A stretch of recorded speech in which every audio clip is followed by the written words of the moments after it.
Hello, and welcome to the first episode of my playthrough of Deadly Premonition. We're going to start right from the beginning, so we'll try and get as much of it on film as we can. I played a little bit of it, so I'm going to play on normal difficulty, because easy seems like it'd be a little too over the top, and it's one of those games where you have to fight against the controls, so I'm going to play on normal because hard seems like it'd be too much. And I'm gonna be quiet while the opening credits start.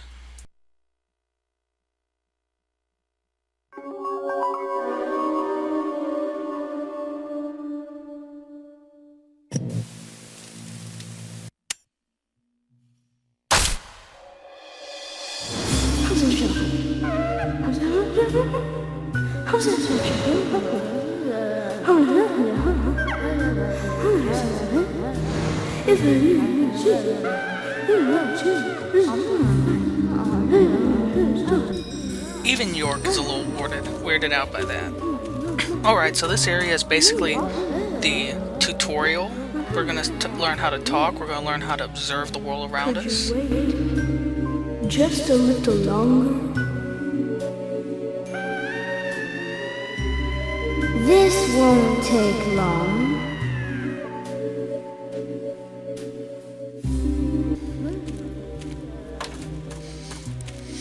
And after those creepy children have been talked to, we can explore the room. You can observe things that are around you, and you can also interact with some of them.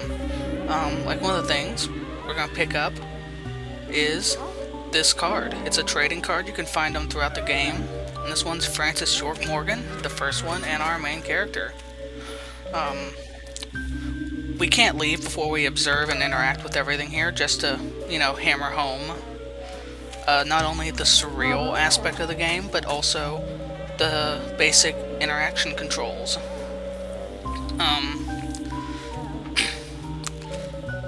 So we're just going to walk around, look at the various things. I don't think they have much of an impact, at least right now. They're pretty meaningless, which is to be expected. And after we observe it... Sorry to keep you waiting. It will start soon. It's about time to get started.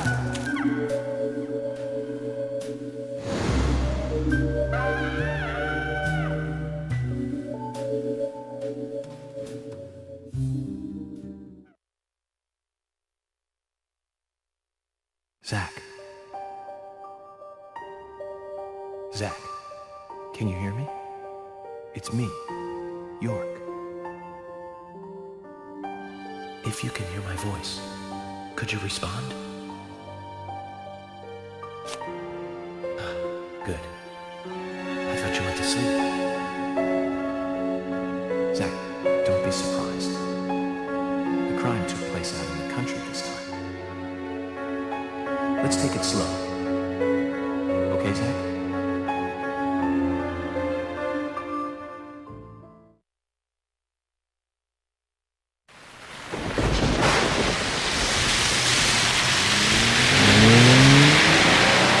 Sure, that's one way of looking at it, but it's totally wrong.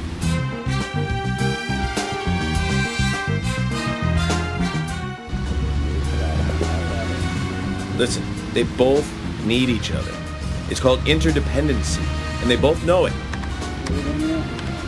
Yeah, I know. He does terrible things to Tom. Nasty, even sadistic things. But that's fine, as long as that's what Tom wants. Think about it. His actions. He's always asking for it. It's his partner's job to fulfill that need, and Jerry knows that. Proof? Well, in the Tom and Jerry show, they live with each other. Hello? Hello?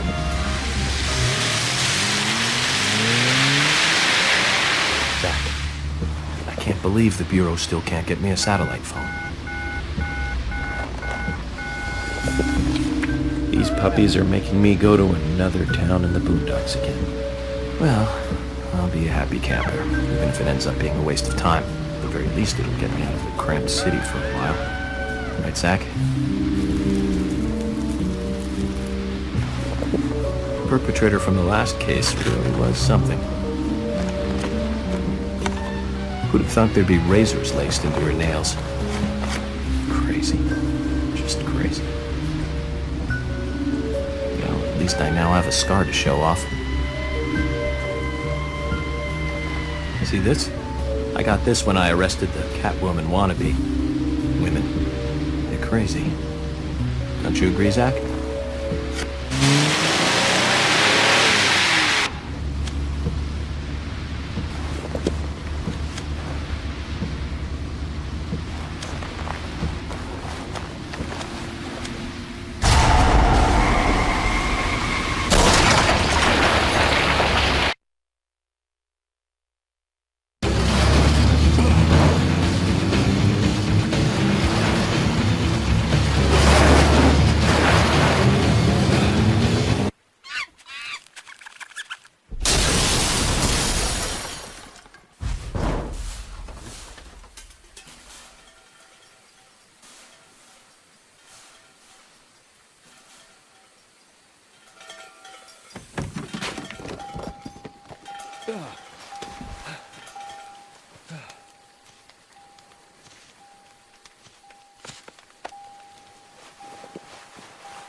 Zach, there goes the civilized world. And we begin by looking at our first weapon, the mission knife.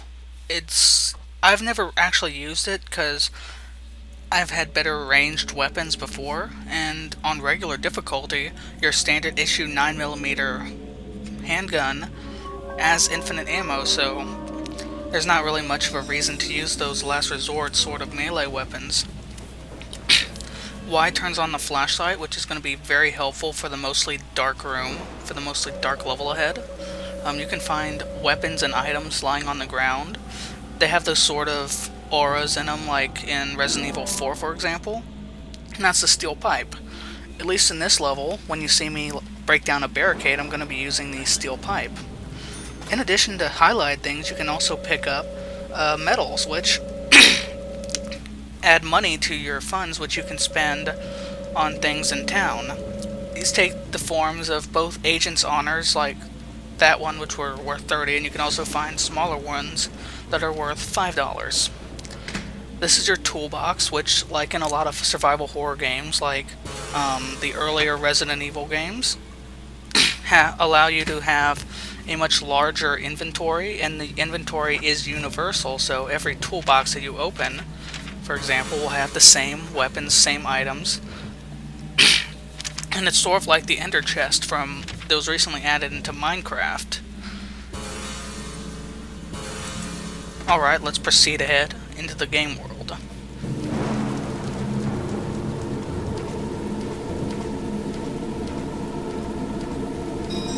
This is our first barricade. We change weapons. It just goes through a really easy scroll like that. And it'll take a few hits to knock down this barricade. You have to be pretty close to it. But thankfully, the pipe has a pretty good range on its own. Much better than our knife.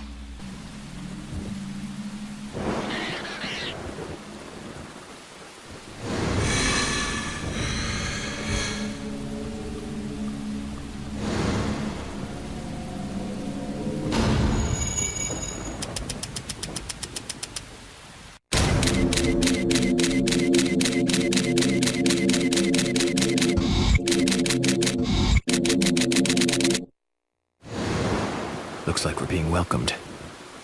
Zach, I'll let you handle the meet and greet.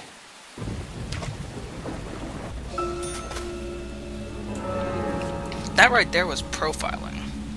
Remember that we're an FBI profiler, so When we receive clues like that, we will have to enter a profiling mode. This is our map, pause menu. It's, as you can see from the background, it's in the same sort of surreal area where we started off. You can access your items. You can look at options. You can see how you're doing on sleep and hunger. And I just like the way that the start menu comes forward, you know, with the leaves coming to the side, coming out and uncovering the menu. We're just gonna keep our gun at the ready right now as we proceed into the level. Like in Resident Evil 4, you can do a quick about face, which will allow you to 180.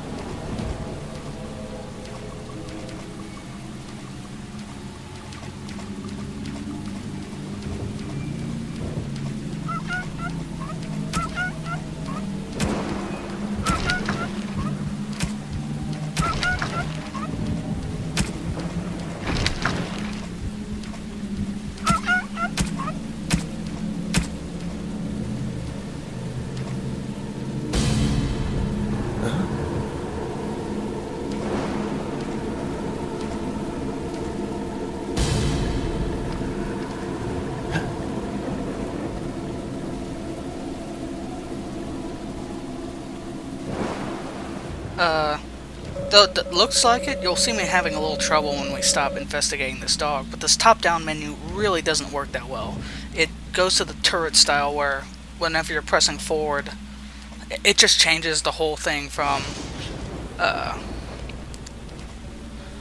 just changes the whole style, whereas I think a, just directional rather than the turret style would serve better, like you have when you're in the over-the-shoulder third camera view like I am right now.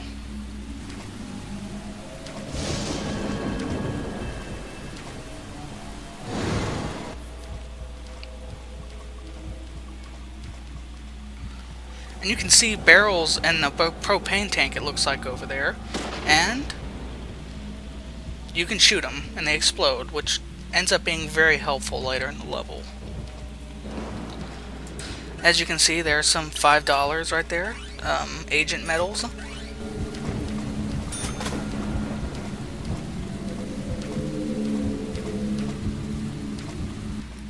And as we enter the barn, we will begin our first bit of investigation.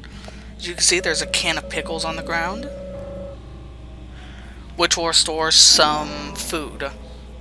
And as you saw in the pause menu, there is a hunger meter that you have to keep an eye on.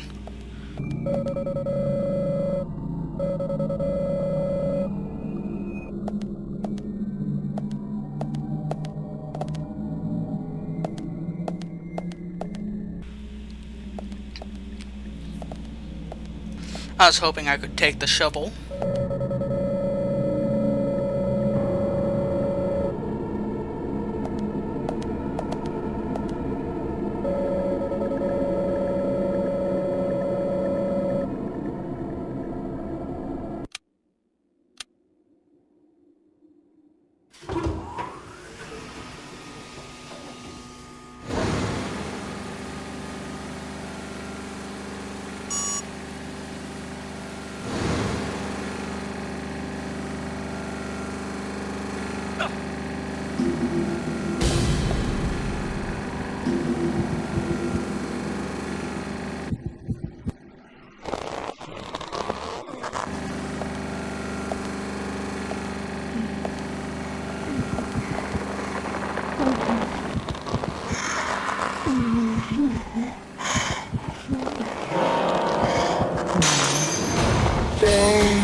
just encountered our first enemy of the game. That was a shadow, as near as I can figure. The shadows, they're very slow, and as you can see, they do this awkward kind of backwards crab walk. And if they have too much distance between you and them, they can just phase towards you. This little jolt, you can tell when they're about to do it because they become some sort of semi-solid and their image is blurred. We're going to try and headshot this guy before we go and collect our prize. And you get a bit of a bonus on top of your normal kill bonus whenever you headshot them. So it's to your benefit and it causes a little extra damage. These shadows are slow moving and when they're close enough they won't shift towards you, but if you let them build up they can surround you and you can be in the world of hurt. Now their damage is not that high, at least not in this first level, but when they get close to you they will put their hand down your mouth, which you'll see later on in the level, and your heart rate bar will go up in the upper left, well, after the cutscene.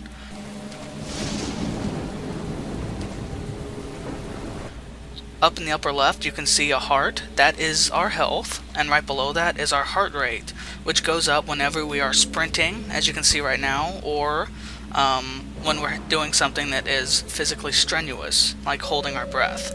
And since we turned on the generator, we can proceed ahead into the rest of the level.